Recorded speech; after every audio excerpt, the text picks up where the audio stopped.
그럼 지금부터 2010 세계 전략 포럼 둘째 날 행사를 본격적으로 시작하겠습니다. 먼저 기조연설입니다. 오늘 기조연설을 맡아주실 분은 곽승준 미래기획위원회 위원장입니다.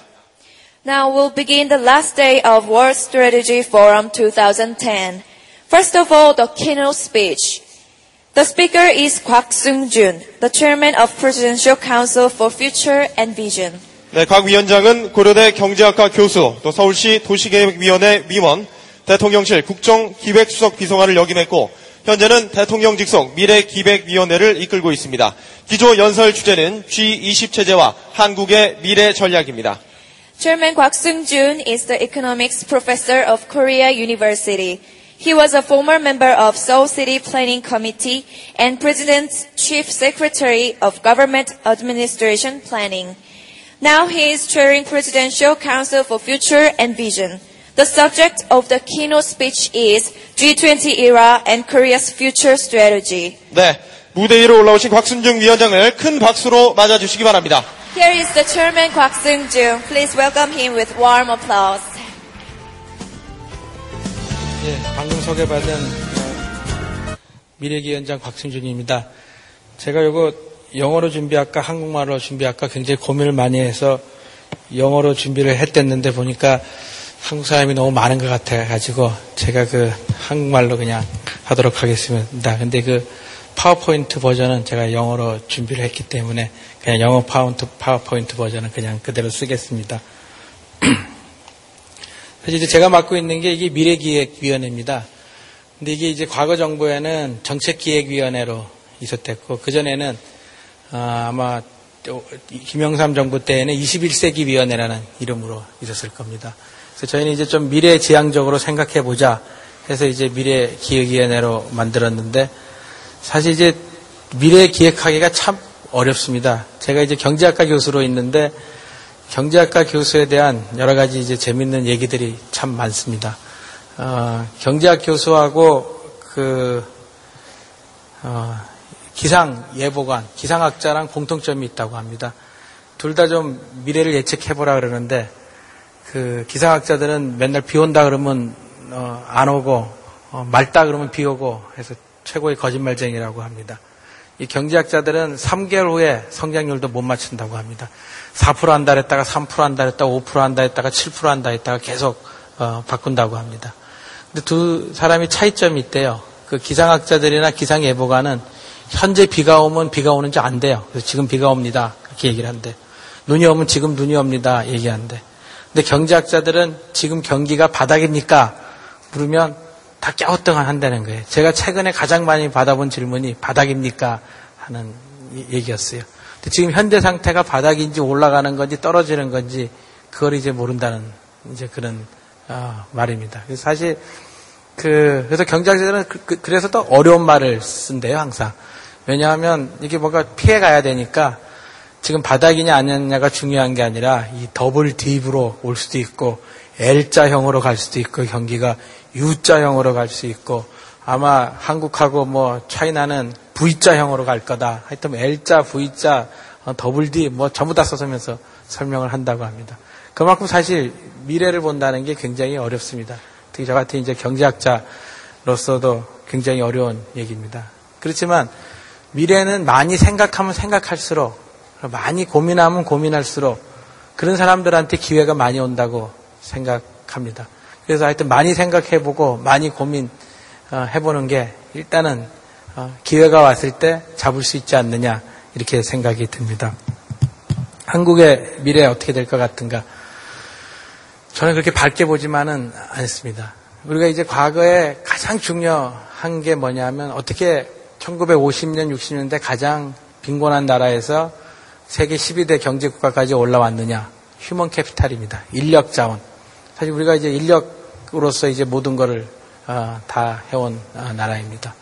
그리고 특히 이제 교육에 관한 굉장히 높은 열망이 한국의 이러한 경제 성장을 이루어왔던 가장 큰 메인 포스, 가장 큰 힘이었다고 많은 사람들은 생각합니다.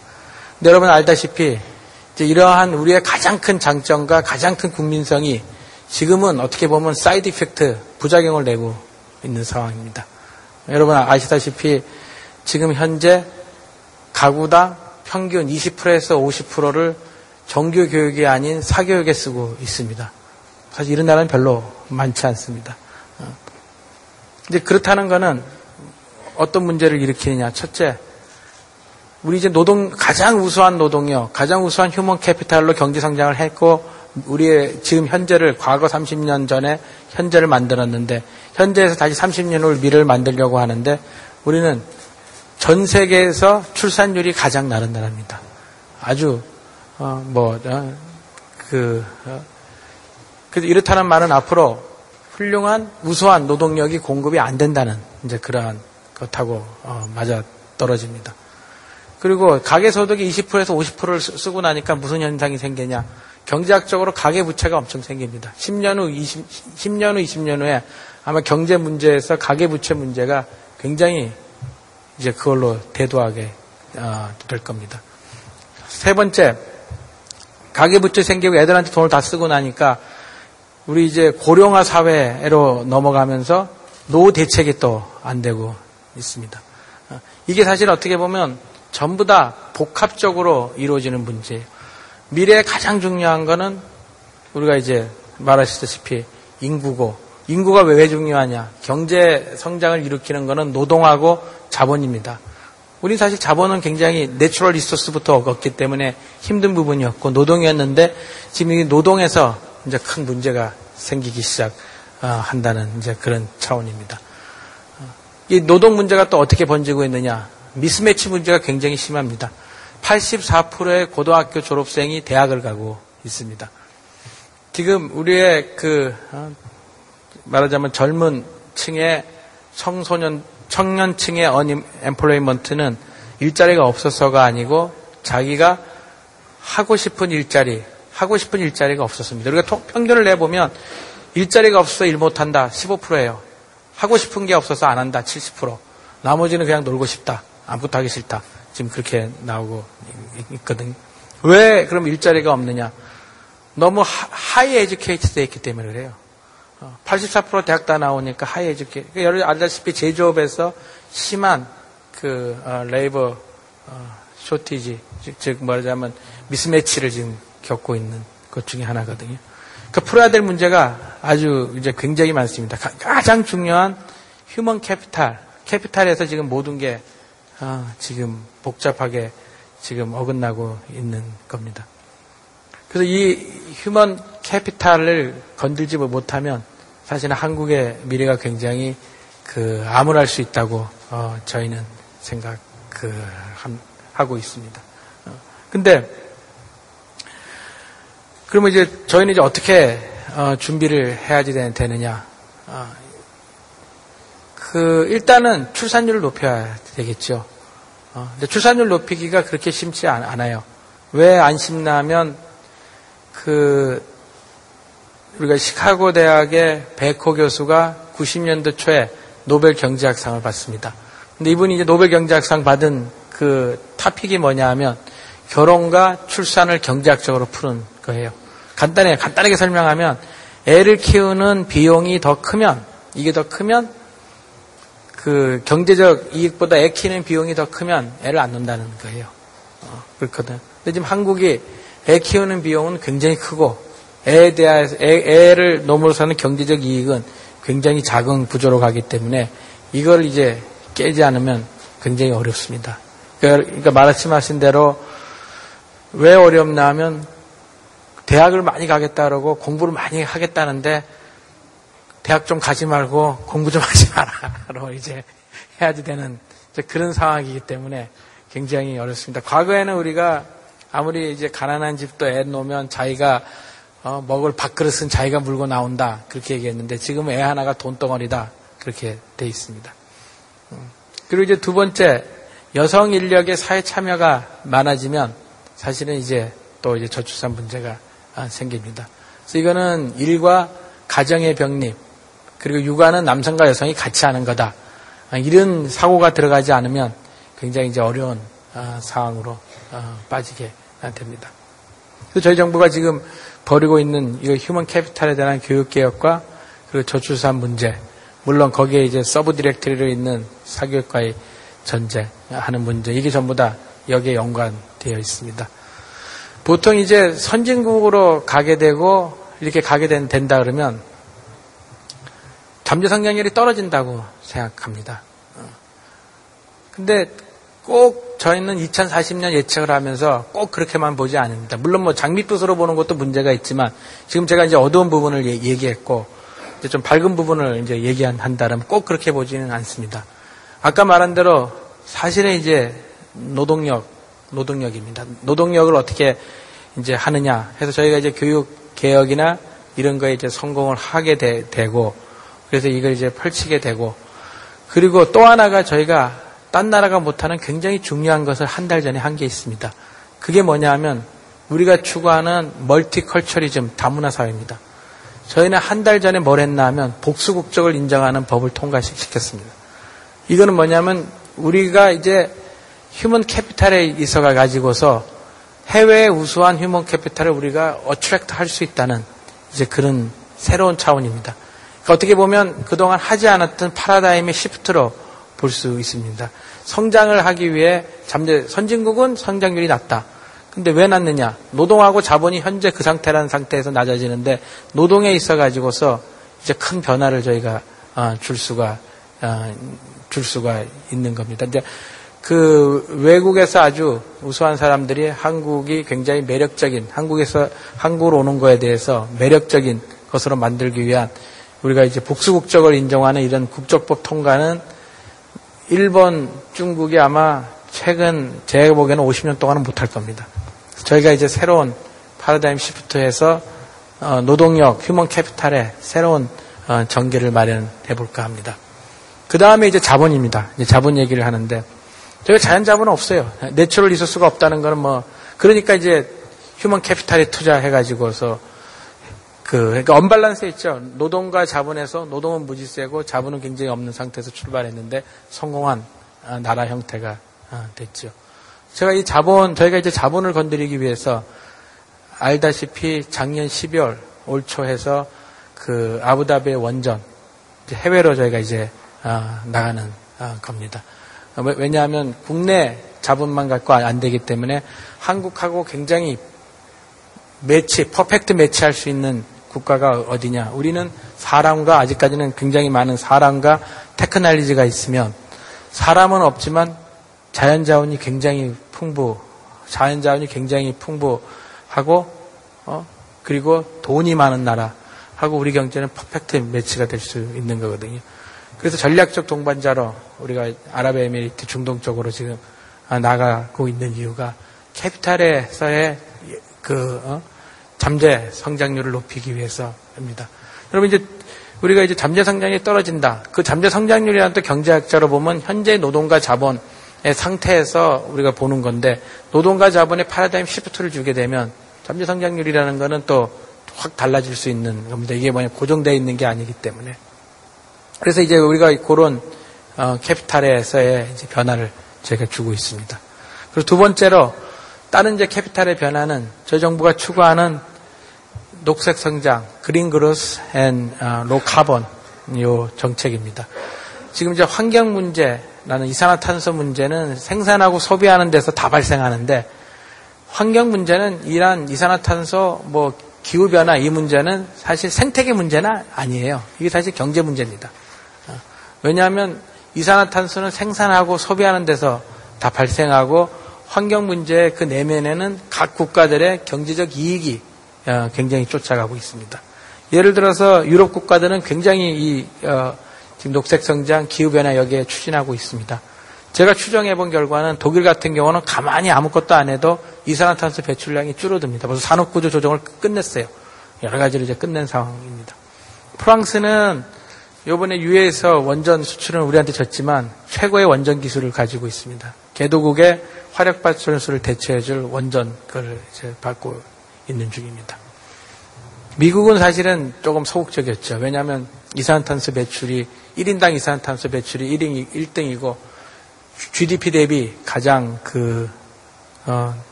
GDP 대비 가장 퍼블릭 유틸리티 피가 공공 요금이 싼 나라입니다. 그래서 이제 조금 약간 소극적이었고 돈 많은 일본, 중국을 끌어들이기 위해서 만들었던 게 여러분 이제 알다시피 그 청정개발 체제, 그러니까 자기 나라 안 줄이고 남의 나라 줄여주면 그 쿼터를 갖고 가는 거, 또 오염, 이산화탄소를 사고 팔고 할 수 있는 시장 개설, 이제 이러한 것들 이제 돈으로 때우라는 이제 그런 면에서 시작된 겁니다. 근데 저희 정부가 지금 선제적으로 치고 나가는 게 녹색 성장, 그린 그로스, 로우 카본입니다. 그래서 이게 사실은 여러 가지 변수가 있을 수 있고 앞으로도 나갈 수도 있고 하지만 이게 어느 정도 성공이 되면 우리가 이제 캐피탈에서도 약간의 변화를 줄 수 있다고 봅니다. 그럼 노동과 캐피탈에 있어가지고 패러다임 시프트를 우리가 이룰 수 있다면 앞으로 가면서 선진국으로 가면서는 저성장이다. 선진국으로 가면서는 저성장. 이 틀을 한번 깨보고 싶은 게 겁니다. 물론 뭐 아까 말했듯이 여러 가지 제가 이제 부정적인 면부터 말했듯이 그거를 저해할 수 있는 여러 가지 이제 부정적인 요소들이 굉장히 많습니다. 이러한 전체를 놓고서 저희가 이제 추구하는 것은 하이브리드, 퓨전, 컨버전스입니다. 이게 영어로는 하이브리드, 퓨전, 컨버전스 다 다른 말로 쓰이는데 한국말로는 딱 하나 융합이라는 말로 쓰입니다. 그러니까 그만큼 세계는 융합으로 가고 있는데 우리는 융합에 대해서는 굉장히 융합 그러면서 뒤떨어져 있는 겁니다. 이 단어가 세 개가 다른 의미로 쓰이거든요. 보면 하이브리드란 말은 자동차에 주로 쓰이는데 두 개가 합쳐졌는데 보여요. 그러니까 배터리 보이고 기름 보이고 두 개가 보이는 형태로 있는 게 하이브리드거든. 퓨전은 두 개가 섞여서 새로운 게 나와버리는 그러한 이제 융합을 말하는 거거든요. 음식 같은 거, 기술, 퓨전 테크놀로지 기술 합치는 거. 컨버전스는 남한과 북한강이 합쳐지는 걸 이제 우리가 흔히 쓰는 게 컨버전스인데 우리도 아마 이제 융합이라는 게 굉장히 발달하게 되면 한국말로도 이거 나누는 기술적으로 나누는 용어들이 사용되지 않겠나 이렇게 생각이 됩니다. 이 세 개가 사실은 이제 그 미래의 굉장히 큰 트렌드라고 보고 있습니다. 근데 예측은 굉장히 어려워요. 과거 30년을 비교하면 가장 많이 변한 게 뭐가 가장 많이 변했냐? 기술이 가장 많이 변했어요. 테크놀로지가. 그럼 앞으로 30년도 가장 테크놀로지가 많이 변할 거거든요. 작년에 저희가 올해 일어날 일들을 사실 잘 예측을 못했습니다.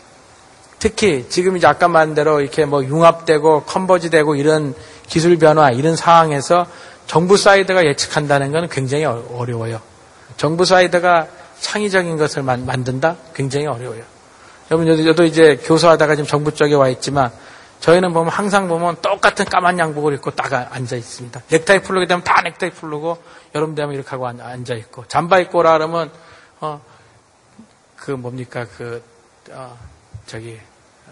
곤색 잠바 하나씩 다 입고 오고 그런 상태에서 이렇게 창의적이고 창조적인 게 안 돼요. 제가 구글 오피스를 가봤는데 구글 오피스하고 우리 정부하고는 완전히 다른 차원이거든요. 사실 이제 정부가 주도하는 시대는 굉장히 끝났다고 봅니다. 우리가 민간에서 우리가 작년 스마트폰이나 애플리케이션, 아이폰이 올 이러한 영향을 예측 못한 부분도 사실 올해 지금 많은 부분에서 고전하는 것도 그 부분입니다. 사실 이제 저희가 추구하는 미래는 사실은 이제 민간 부분이 굉장히 선두를 하고 우리 정부가 추구하는 게 작은 정부고 정부가 주도하는 시대는 굉장히 많이 끝났고 특히 한국 같은 경우는 민간이 훨씬 더 폭이 넓어지고 폭이 많아지는 그런 시대이기 때문에 이게 더 중요하다고 생각합니다.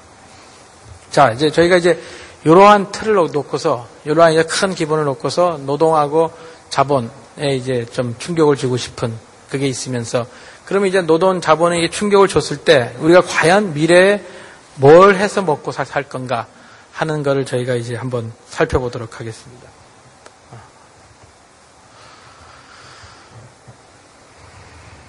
자, 우리가 이제 잠재 성장률 떨어지고 있다고 보고 있죠. 떨어지고 보고 있는데 이게 떨어지는 것을 우리는 올리고 싶다는 게 아까 제가 설명하는 겁니다.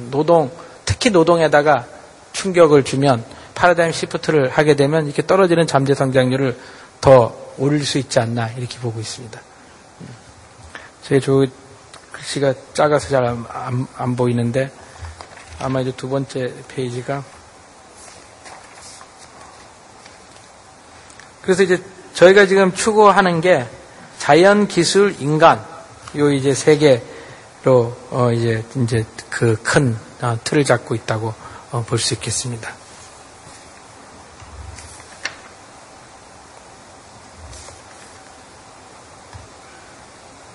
그래서 이제 저희가 보면 17대 저희가 이제 먹고 살 성장 동력을 저희가 이제 정해 놓고 있습니다. 그 이제 17대 성장 동력은 가장 큰 틀이 그 녹색 기술 산업입니다. 아까 말한 대로 캐피탈 자본의 약간의 패러다임 시프트를 하기 위한 녹색 성장, 녹색 기술 사업이고, 이거는 이제 전 세계적인 트렌드를 쫓아가는 녹색 기술 산업이 하나가 있고, 그 다음에 이제 두 번째로 아까 말한 융합, 컨버전스 기술, 융합 기술을 추구하는 쪽이 하나가 있습니다. 이 융합이라는 거는 이제 우리가 말하는 그 새로운 이제 우리가 이제 전 세계적인 추세와 이걸 쫓아가는 거고, 세 번째가 저희가 지금 가장 중요한 부분이 뭐냐 하면 그 전체 GDP 비중에 서비스 산업 섹터가 굉장히 낮습니다. 우리가 한 58%, 59% 되고, 미국이 78%, 영국이 한 79%, 그리고 일본이 한 71% 됩니다. 이게 이제 무슨 현상이 생기나 하면 서비스 산업이라는 건 내수 기반이라는 말이고, 내수 기반 또 두 번째 뭐냐면 청년들이 자기 눈높이에 맞다고 생각하는 일자리가 전부 다 서비스 산업에 몰려 있습니다. 그래서 이 부분을 좀 늘려줘야 되고, 또 다행히 이 부분이 지금 전 세계적인 기술적인 트렌드하고 맞아떨어지고 있습니다. 그래서 저희가 이제 그 서비스 산업 육성을 이제 또 중요한 요소로 삼고 있습니다. 그래서 첫 번째 보면 녹색 기술 산업 해서 저희가 신재생 에너지, 탄소 저감 에너지, 고도물 처리, LED 응용, 그린 수송 시스템, 첨단 이제 그린 도시, 스마트 시티, 이걸 이제 저희가 아주 중요한 추진 전략으로 삼고 있습니다. 그리고 이제 두 번째로 첨단 융합 산업에서는 방송통신, IT 융합, 녹음 융합, 신소재 나노 융합, 바이오 의료기기. 그리고 여기 우리 정부 들어서 처음으로 이제 식품 산업을 집어넣으면서 식품 산업을 서비스 산업으로 넣을까 그러다가 식품 산업을 서비스 산업으로 집어넣으면 이건 또 뭐 산업으로 인정을 잘 안 해요. 우리 정부에서. 이게 벤처 지정도 안 해주고, 뭐 그게 있어요. 이게 산업화 시키자는 의미에서 퓨전화 시키고, 우리 뭐 된장찌개 판다는 게 아니라 세계적인 입맛에 맞는 바꾸자는 의미에서 이걸 융합산업에다가 집어넣어놨습니다. 그래서 이러한 것들이 저희가 있습니다. 그리고 그 다음 페이지에 한번 보면 고부가 서비스 산업은 이제 헬스, 교육, 금융, 콘텐츠, 이제 마이스 융합 이렇게 보고 있는데, 지금 여기서 저희가 제일 중요하다고 생각하는 게 요 콘텐츠 부분이 제일 중요하다고 지금 보고 있습니다. 지금 왜 콘텐츠 부분이 가장 중요하다고 보고 있냐면, 지금 현재 바뀌는 예를 들어서 뭐 3D, 스마트폰, 앱, 아이폰, 아이패드 뭐 쭉 나가는 것들이 전부 다 과거와는 달리 콘텐츠를 기반으로 해서 시작되는 거거든요. 과거에는 하드웨어 디바이스를 만들고 거기에 콘텐츠를 끼워 넣는 틀을 했는데, 우리나라 기업들도 전부 다 지금 이제 우리가 애플이나 저런 쪽에 접근하는 걸 보면 콘텐츠부터 시작하고 있는 거거든요. 그리고 왜 또 콘텐츠가 우리는 중요하다고 할 수 있다고 생각하나 하면, 또 이런 유리하다고 생각하나 하면, 제조업은 다 이제 저희가 자동차 이제 선진국 유럽 국가들, 아니면 이제 미국 유럽 국가들, 아니면 일본 해서 전부 다가 이제 경쟁 상대로 지금 들어가고 있습니다. 이게 제조업은 철강이 그럴 거고, 자동차가 그럴 거고, 반도체가 그럴 거고, 이게 그렇습니다. 근데 이제 디지털 콘텐츠에서 문화 콘텐츠로 들어가면 조금 달라요. 왜냐하면 아시아 문화하고 서구 문화가 다 다르기 때문에 서로 약간의 문화적 그 습성이 다르고, 이게 느끼는 바가 다르단 말이에요. 그리고 나머지 제조업은 전부 다 이제 중국하고 경쟁을 하게 되는데, 한국가 제조업보다 콘텐츠는 조금 더 경쟁력이 있다고 생각을 해요. 이제 그건 이제 제 개인적인 소견인데, 제가 한국 관료와 구글을 갔을 때 느꼈던 거를 한국 사회와 중국 사회에 느끼는 거랑 비슷해요. 한국은 지금 뭐 천안함 사건 하나만 가지고도 뭐 온 자기 아이디어와 자기 생각과 자기 거를 다 다 집어넣고 거기에 대해서 이제 별 글 없고 자기 뜻을 다 얘기해서 굉장히 이렇게 자유로운 국가란 말이에요. 여기서는 굉장히 이제 많은 획기적인 콘텐츠와 그게 나올 수가 있다고 생각해요. 근데 중국은 경제는 시장 경제 체제지만 아직 정치적으로는 조금 규제가 있다고 제가 느끼는 바가 제가 그래요. 그래서 이게 가만히 보니까 콘텐츠는 저희가 한번 아시아 제가 어제 그 베트남의 그 WEF 월드 이코노믹 포럼에 베트남에서 열린 월드 이코노믹 포럼 아시아에 참석하고 왔는데 재미있는 게 거기에 이제 우리 이제 한국 대사도 그렇고 외교 쪽도 그렇고 거기 장관도 그렇고 그 베트남한테 베트남 거기 이제 좋은 그 하고 이제 틀 때 기업인이나 한테 무슨 이렇게 뭐 선물 주는 거 고마워하는데 베트남만 해도 벌써 부자인데 그 한국 주한대사가 저한테 얘기하는 게 다음에 이제 그 베트남에 오고 갈 때 자기 이제 대사가 좀 일도 잘할 수 있고 하기 위해서 자기한테 이걸 좀 달라 그러더라고. 근데 제가 참 그 샤케하게 느껴졌어요. 뭘 주면 제일 좋으냐? 뭐 돈도 필요 없다. 뭐 좋은 선물도 필요 없다. 슈퍼주니어 공연 올 때 슈퍼주니어 티켓 50장만 대사관에 배정해 달라는 거예요. 소녀시대나 슈퍼주니어 공연 올 때 50장만 이걸 해주면 이거를 외교부에 얼마 주고 기업 몇 개장 주고 하면 자기는 엄청나게 모든 그 자기의 베트남에서의 그 활동 영역이 엄청 커진다고. 지난번 왔을 때 간신히 12장 구해가지고 나눠줬다. 그런데 이제 차라리 자기한테 그런 표를 안 줄 거면 오지 못하게 해라. 왜냐하면 정부 한국이 그러니까 관이 얼마나 센데 관이 그것도 뭐 못하느냐 이렇게 얘기한다. 사실 이제 베트남보다는 베트남이 훨씬 관이 세겠죠. 한국은 약하고 그런 얘기 제가 이제 듣고 했을 때 이게 이제 새로운 콘텐츠 이쪽은 새로운 이제 굉장히 변화가 있지 않나 이렇게 이제 생각이 됩니다. 그래서 오늘은 제가 저희 그 정부가 추진하고 있는 요 콘텐츠 쪽을 한번 마지막으로 한번 그 보여주고 저희 이제 마무리할까 합니다. 저희가 이제 그 최근에 이제 콘텐츠 산업 그러니까 진흥 방안, 정부가 할 수 있는 거, 민간이 할 수 있는 거 이렇게 저희가 이제 보고 있습니다. 근데 물론 이게 뒤흔들어 놓는 건 애플이 흔들어 놨어요. 근데 이러한 추세가 10년은 전에 이제 간다고 보고 있어요. 콘텐츠, 서비스, 기기를 이제 연결 모델을 이제 했고, 그리고 이게 이제 왜 강하냐 하면 콘텐츠로 시작됐기 때문에 강한 거거든요. 예를 들어서 우리 최고의 기업은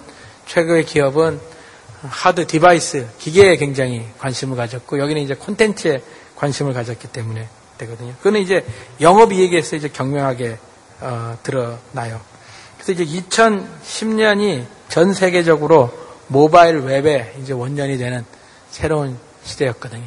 그래서 우리가 선도는 못하더라도 빨리 이제 캐치업해서 따라가야 되지 않느냐 하는 이제 그거 아마 국내 시장은 굉장히 지금 저희가 보기에는 위기를 맞고 있다고 이제 보겠습니다. 이게 참 보면 콘텐츠가 얼마나 센가 하면 그 영화 아바타 경제적 가치가 우리 아파트 비싸다 그러죠. 강남 아파트 3,400채 합치면 돼요. 그 정도 가치를 냈어요. 그리고 현대자동차 YF 소나타 16만 대, 뭐 좀 미안하지만 아시아나 항공 1년 매출액하고 똑같은 걸 내버린단 말이에요. 그러니까 저게 우리가 말하는 뭐 이렇게 간단하게 이렇게 조금 뭐 부가가치 약간 내고 그런 정도가 아니라 앞으로 이제 콘텐츠 시장은 굉장히 커집니다. 예를 들어서 우리가 5년 후에 보면 지금 이제 전 세계적으로 예측하는 게 앱스토어, 앱 시장이 뭐 30% 이렇게 커지는 게 아니라 7배, 그 스마트폰 시장 11배, 뭐 이렇게 10배, 11배 이렇게 커지고 있는 이 추세이기 때문에 여기에 우리가 이제 타지 않으면 굉장히 이제 앞으로 미래가 어려워진다고 볼 수 있습니다. 조금만 더 이렇게 보면 저기서 한번 그 맨 밑에 한번 보면 3D 시장이 뭐 1,470억 불에서 2,167불로 가요. 그러니까 5년 안에. 이게 이제 몇 배입니까? 거의 뭐 이거 10배도 넘어가잖아요, 보면. 그렇죠? 이거 뭐 우리가 우리가 예측한 게 아니라 세계 이제 그 컨설팅 폼에서 본 겁니다. 그리고 애플리케이션 시장도 61불에서 158억 불로 이제 굉장히 옮겨가고 있어요. 근데 이게 이제 왜 우리하고 맞느냐? 우리 이제 청년 실업이 굉장히 문제라는데 청년들이 가장 하고 싶어하는 일자리가 금융 서비스 산업하고 이런 디지털 콘텐츠 이 산업 그리고 하나가 이제 레스토랑 쪽 비즈니스 산업, 호스피탈리티 이쪽을 보고 있어요. 그 때문에 이게 저희가 많은 사회적 문제, 청년 문제, 경제 문제, 세계적 트렌드 문제를 쫓아가는데 굉장히 중요한 겁니다. 아마 이러한 이제 상황에서 우리 오늘 이제 창립 기념회 하고 있는 이데일리의 역할도 굉장히 중요합니다. 미디어도 아주 중요한 콘텐츠 산업이고 그리고 이데일리가 우리가 말하는 온라인 쪽에서 굉장히 좋은 콘텐츠를 제공하고 있기 때문에 많은 오프라인에서 참고를 하고 있는 그러한 그 상황이기 때문에 사실은 우리가 이제 이데일리 같은 경우가 굉장히 빨리 지금 앞장서서 가고 있죠. 이 부분에서. 그렇지만 이걸 이제 모바일의 영역 그리고 이제 스마트폰의 영역, 앱의 영역 거기에 이제 어떻게 접목을 시킬 건가 하는 게 아마 이제 각 그 통신사, 언론사들도 앞으로 미래에 10년 안에 아마 바뀔 거예요. 순서가 또. 저희 이제 60년, 70년, 80년, 90년 쫙 보고 나면 우리나라 10대 대기업 순위가 다 바뀌어요. 60년대, 70년대 하고 80년대 보면 10대 기업에 들어있던 기업이 한두 개밖에 없어요. 나머지 다 바뀌어버리거든요.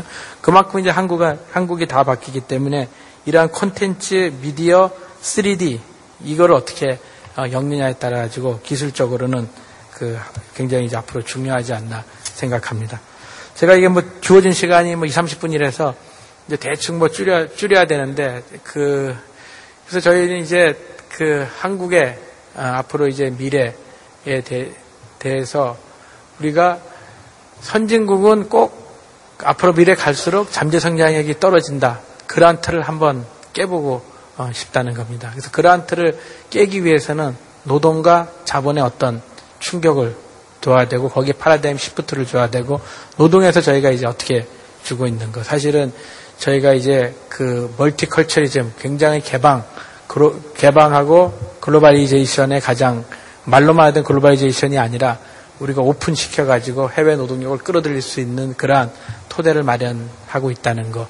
그리고 우리와 굉장히 상반되는 요소를 갖고 있는 국가와 전략적 동반을 맺어가서 캐피탈에 대해서 업그레이드를 시키고 있다는 점. 그리고 세계 경제 질서를 바꿀 수 있는 파라다임이 녹색 성장에서 굉장히 그래도 조금 이제 적극적으로 붙고 있다는 점. 이 세계가 잘 조화가 돼서 사회 통합이 이루어지면 저는 이제 2040년에 한국의 위상과 한국의 위치는 굉장히 이제 올라갈 걸로 생각합니다. 그렇지만 만약의 경우에 우리가 이제 여러 가지 교육개혁이라든지 이런데 실패를 해가지고, 우리가 이 추세로, 저출산 추세 이 추세라고 하면 150년 후에는 한국 인류가 없어져요. 그냥 매스매티컬 숫자적으로만 계산을 하게 되면. 그리고 아마 이제 1.00 이하로 떨어지게 될 거거든요. 출산율이. 그러면 뭐 굉장히 이거는 심각한 상황입니다. 그래서 이러한 이제 노동력에 대한 공급이 잘 안 됐을 경우에는 한국의 미래는 굉장히 어둡다고 생각을 합니다. 다음에 한번 다시 불러주셔가지고 한 2시간만 시간 주시면 제가 좀 더 자세하고 제가 하고 싶은 얘기들 다 설명하도록 하겠습니다. 하여튼 경청해 주셔서 감사합니다. 네, 박순희 위원장님 감사합니다. 박 위원장께서는 우리나라의 미래 먹을거리인 신성장 동력 육성 정책을 소개해 주시고 또 우리가 나아가야 될 미디어와 콘텐츠, 3D 산업 정책 방향에 대해서 소개해 주셨습니다. Mr. Kwak introduced us about Korea's